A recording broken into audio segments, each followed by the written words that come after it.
JEE advance 2024 का PYQ discuss कर रहे हैं हम लोग। ये फिजिक्स के पेपर 2 का क्वेश्चन है जो एक्सरे के कॉन्सेप्ट पे पूछा गया है ना।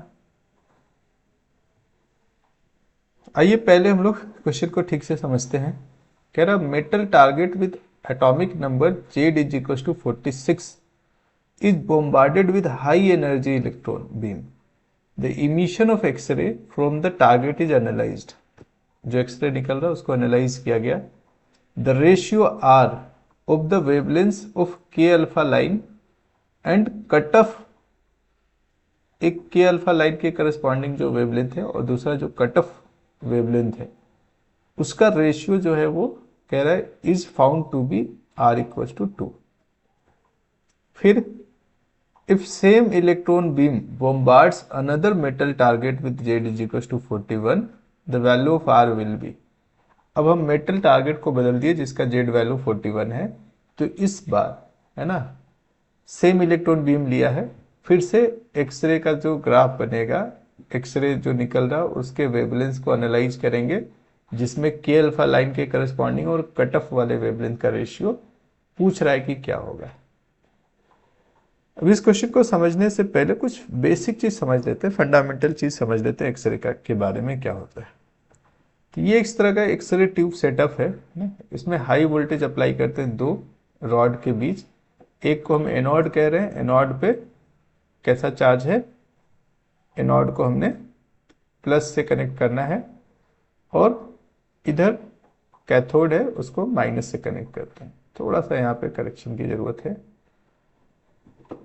कैथोड पे माइनस, एनोड पे प्लस चार्ज है। अब इस यहाँ फिलामेंट है, इसको जब हम गर्म करते हैं तो कुछ इलेक्ट्रॉन्स, यहाँ पे बहुत हाई इलेक्ट्रॉन्स है उसको प्लस चार्ज अपने तरफ खींच रहा है, यहाँ से कुछ इलेक्ट्रॉन्स निकल के दौड़ते हुए भागे गए। ये इलेक्ट्रॉन जो भाग रहा है इस तरफ माइनस होना चाहिए, इधर प्लस होना चाहिए, ऐसा एक चेंज है जिसमें है।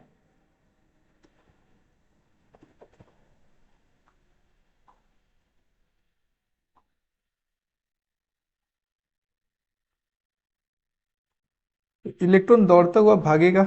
अब इस इलेक्ट्रॉन की जो एनर्जी है ना, इधर से जो इलेक्ट्रॉन बीम जा रहा है उसकी एनर्जी सरफेस का जो इलेक्ट्रॉन है वो लेता है। ये इलेक्ट्रॉन जब इसके एनर्जी को लेगा तो ये अपने ग्राउंड स्टेट से एक्साइटेड स्टेट में या ऊपर जाकर के फिर वापस अपने ग्राउंड स्टेट में आता है। इसमें इसका एनर्जी जो लिया उसको फोटोन के फॉर्म में ये रिलीज कर रहा है। अब यहां से जो रे निकल रहा है ये अलग अलग वेवलेंथ का होगा। सारे वेवलेंथ्स को जब एनालाइज करते हैं तो उसमें से एक तो कंटिन्यूअस वेरिएशंस दिखता है वेवलेंथ का, और एक कुछ बीच बीच का ऐसा वेवलेंथ आता है जिसकी इंटेंसिटी ज्यादा होती है। कुछ इस तरह का रिजल्ट हम लोग को देखने को मिलता है। इसको बोलते हैं कंटिन्यूअस एक्सरे। जो ये लाइन कंटिन्यूअस लिखा है, ये बीच बीच में जो पिक दिख रहा है ना वो कैरेक्टरिस्टिक्स वेवलेंथ कहलाता है। ये क्या होता है समझिए, यहां पे हम मान के चल रहे हैं कि इलेक्ट्रॉन जो एनर्जी ले रहा है किसका, टारगेट सरफेस का, वो सेम एनर्जी वापस कर दे रहा है। और यहाँ पे क्या हो रहा है, यहाँ पे हम कहते हैं कि ग्राउंड स्टेट से एक्साइटेड स्टेट में इलेक्ट्रॉन चला जाता है। जैसे ये मान लीजिए फर्स्ट सेल है, एन इज इक्वल टू 1, के सेल बोलते हैं, के सेल से ये एल सेल में गया इलेक्ट्रॉन, और जब यहाँ से वापस आएगा तब ये जो एनर्जी रिलीज होगा उसके करस्पॉन्डिंग, इसको के अल्फा बोलते हैं। इस के अल्फा पे जो वेवलेंथ है उसको मान लेते हैं लेमडा अल्फा कह रहे हैं। ये जो वेवलेंथ है इस वेवलेंथ पे इंटेंसिटी आप देख रहे हैं बहुत हाई मिल रहा है ना, ज्यादा वेवलेंथ ऐसा प्रोड्यूस हो रहा है। यहां वाला क्या बता रहा है, ये वेवलेंथ का सबसे छोटा वैल्यू है। मिनिमम वैल्यू मतलब हाई एनर्जी। तो जो हाई एनर्जी का फोटोन है उसकी संख्या बहुत कम है। ये हाई एनर्जी करस्पॉन्ड कर रहा है कि जो इलेक्ट्रॉन एनर्जी लेके आया था पूरा का पूरा, पूरा का पूरा वो एक्सरे में कन्वर्ट हो गया। इसकी संभावना बहुत कम है इसलिए जीरो पे है, और धीरे धीरे आप देखेंगे कि थोड़ा उससे कम एनर्जी करते हैं तो वो वेवलेंथ में या फोटोन में कन्वर्ट हो रहा है। तो यहाँ पे जो लिम्डा मिनिमम या लिम्डा कट ऑफ है, लिम्डा सी, वो कैसे पता करेंगे। फिर से क्वेश्चन एक बार समझ ले। जेड जो टारगेट मेटल उसका जेड वैल्यू 46 है, तब ये रेशियो 2 आता है। कौन सा रेशियो, लिम्डा अल्फा बाई लिम्डा सी। जब जेड की वैल्यू 41 है तब ये रेशियो क्या होगा, ये क्वेश्चन पूछा है। तो सबसे पहले लेमडा सी समझते हैं। हम कह रहे हैं कि जो फोटोन निकला उसका वेवलेंथ लेमडा सी है, उस फोटोन की एनर्जी कितना है, एस सी बाई लेमडा सी, और ये किसके बराबर है, जो हाईली एनर्जेटिक इलेक्ट्रॉन है उसके बराबर है, उसके एनर्जी के बराबर।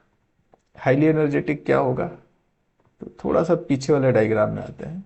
यहाँ से इलेक्ट्रॉन निकला, इनके बीच का पोटेंशियल डिफरेंस V है, तो एक इलेक्ट्रॉन जो मैक्सिमम एनर्जी गेन कर सकता है इस रास्ते में वो E इंटू वी है, चार्ज इंटू पोटेंशियल डिफरेंस, ये पोटेंशियल एनर्जी है। तो हम कह रहे हैं कि इलेक्ट्रॉन का पोटेंशियल एनर्जी जो घटा वो उसके काइनेटिक एनर्जी में कन्वर्ट हो गया। हालांकि बीच रास्ते में थोड़ा लूज हो सकता है, यहाँ से निकलते समय कुछ एनर्जी खर्च हो सकता है, लेकिन एक आइडियल सिनेरियो में मैक्सिमम एनर्जी एक इलेक्ट्रॉन इतना ही लेके आ सकता है। और ये पूरा का पूरा एनर्जी अगर इस सरफेस का इलेक्ट्रॉन ले करके उसको फोटोन में बदल रहा है तो ये मैक्सिमम एनर्जी का जो फोटोन निकलेगा उसका वेवलेंथ मिनिमम होगा, क्योंकि आप देख रहे हैं एनर्जी में लेमडा नीचे है। तो ये कट ऑफ के लिए यहाँ पे आपको मैक्सिमम एनर्जी रखना होगा ई वी, है ना। तो lambda C is equal to S C by E into V है। एस सी का वैल्यू इलेक्ट्रॉन वोल्ट में अगर रखेंगे तो 12400 होता है, और यहाँ पे वोल्टेज को वोल्टेज में और ई इंटू वी उसका जो वैल्यू होगा, है ना, वो ई इंटू वी उससे डिवाइड करने से आपको डायरेक्ट वेवलेंथ मिल जाएगा। हालांकि इस वैल्यू की जरूरत यहाँ पे है नहीं, बस आपके जानकारी के लिए इसको बता दे रहे हैं, ठीक है। अब नेक्स्ट क्या कह रहा है, लिम्डा अल्फा के बारे में। लिम्डा अल्फा कैसे मिलेगा, लिम्डा अल्फा के लिए एक मोस्ले लॉ है, उन्होंने पता लगाया कि जो कैरेक्टरिस्टिक्स वेवलेंथ निकल रहा है, जो या एक सेल से दूसरे सेल में इलेक्ट्रॉन के जंप के कारण निकल रहा है, ये अल्फा वाला जो है वो n इजिकल्स टू 2 सेल से n इजिकल्स टू 1 सेल में जंप से इलेक्ट्रॉन का जो एनर्जी घटा उससे जो फोटोन निकला, इसकी वैल्यू जो है वो कुछ ऐसे लिखा जाता है, ये रीडबर्ग कांस्टेंट कहलाता है, इंटू 1/n1 का स्क्वायर माइनस 1/n2, n2 यहाँ पे कितना है 2 का square, into Z minus B का होल स्क्वायर, और यहाँ पे b जो है वो 1 होता है। जब इनर सेल की बात होती है तो इफेक्टिव चार्ज जो है जेड यहाँ पे एटॉमिक नंबर है, उसमें एक माइनस इसलिए कर दे रहे हैं क्योंकि इनर सेल में ऑलरेडी एक इलेक्ट्रॉन पहले से है, तो वो टोटल पॉजिटिव चार्ज को कम कर देता है। तो ये है फाइनल एक्सप्रेशन, ठीक है। अब कह रहा है कि ये जो पहले सिनेरियो में जब जेड की वैल्यू 46 लेते हैं तो ये जो लिम्डा अल्फा बाई लिम्डा सी है उसका रेशियो 2 है। तो हम ऐसे कह सकते हैं कि लिम्डा अल्फा बाई लिम्डा सी अगर 2 है तो क्या लिम्डा अल्फा को हम 2 लिम्डा सी लिख सकते हैं, बिल्कुल लिख सकते हैं सर। तो ये 1/2 लिम्डा सी इज इक्वल टू आर, ये वाला जब करेंगे 1 माइनस 1/4 तो ये हो जाता है 3/4 इंटू जेड की वैल्यू रखेंगे 46, 46 माइनस 1 हो गया 45 का स्क्वायर। इसको बना लेते हैं इक्वेशन 1। अब आते हैं दूसरे सिनेरियो पे। दूसरा सिनेरियो है जेड इज इक्वल टू 41 का। इस केस में ये लेमडा सी जो है वो सेम रहेगा। क्यों सेम रहेगा, क्योंकि सेम इलेक्ट्रॉन बीम यूज कर रहे हैं जो कि S C by E V के बराबर होता है, तो ये पोटेंशियल डिफरेंस सेम है, इलेक्ट्रॉन बीम सेम यूज कर रहे हैं, मतलब सेम पोटेंशियल डिफरेंस पे बीम को यूज कर रहे हैं, तो ये सेम रहेगा पहले के जैसा ही, है ना, ओके। और इस बार लिम्डा अल्फा बाई लिम्डा सी का जो रेशियो है उसको मान लेते हैं n है, यही हमें पता लगाना है। लिम्डा अल्फा या अल्फा डैश इसको कहिए is equal to n lambda C होगा। एक लिम्डा अल्फा का फॉर्मूला मोस्टली लॉ से आता है, उसमें 1 लिम्डा लिखते हैं ना, 1/लिम्डा alpha dash is equals to Rydberg constant 1/1 का स्क्वायर माइनस 1/2 का स्क्वायर इंटू जेड माइनस 1। तो यहाँ पे जेड की जो वैल्यू है वो 41 लेना, 41 माइनस 1 का होल स्क्वायर। इसको 1/n लिम्डा सी लिख देते हैं, ये r इंटू 3/4 है, कुछ चीजें कॉमन है आपको देख के लग रहा होगा, ये 40 का स्क्वायर। अब ये इक्वेशन नंबर 2 है। इक्वेशन 1 और 2 को सॉल्व करके हमें n की वैल्यू पता लगाना है, राइट।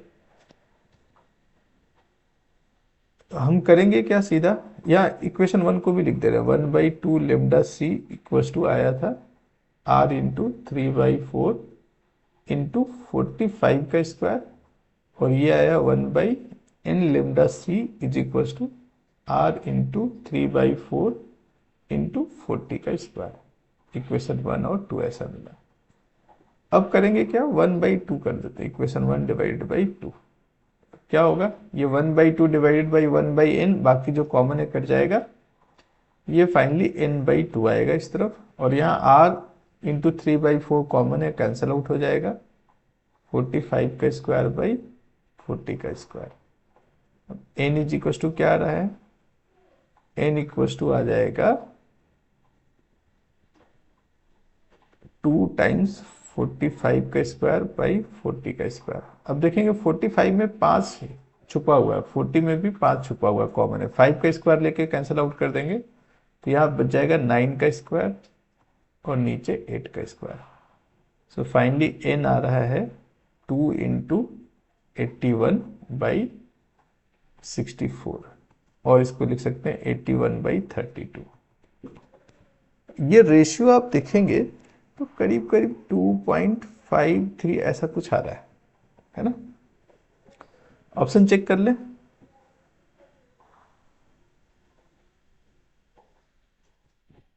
ये ऑप्शन ए यहाँ पे करेक्ट है। देखिए क्वेश्चन बड़ा आसान है, बहुत बेसिक कॉन्सेप्ट पे बेस्ड है, बट थोड़ा सा फंडामेंटल आपको एक्सरे का आना चाहिए, तभी इस क्वेश्चन को आप आसानी से सॉल्व कर सकते हैं। चलिए, उम्मीद करते हैं आप लोग को सॉल्यूशन समझ में आया होगा, और आपको समझ में आया या नहीं समझ में आया, किसी स्टेप्स में अगर कोई डाउट है, या अपने वीडियो को मैं और कैसे बेहतर कर सकता हूँ इससे रिलेटेड कोई राय हो, तो आप कमेंट में ज़रूर बताइएगा। Thank you.